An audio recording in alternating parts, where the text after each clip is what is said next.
As traffic woes continue unabated in the state capital with no immediate solution in sight, former Meghalaya police officer and BJP leader Mariahom Kharkrang has once again stressed on the need to construct flyovers in the city.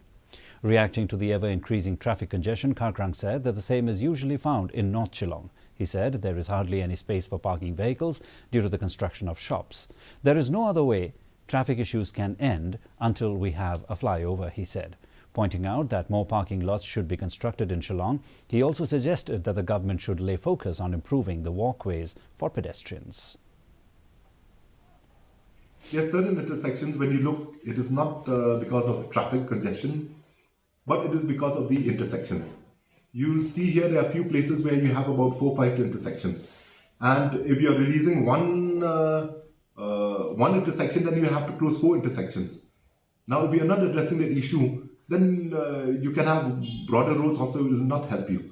So it is time that we start looking at flyovers. Second thing is that we should also start looking at parking lots.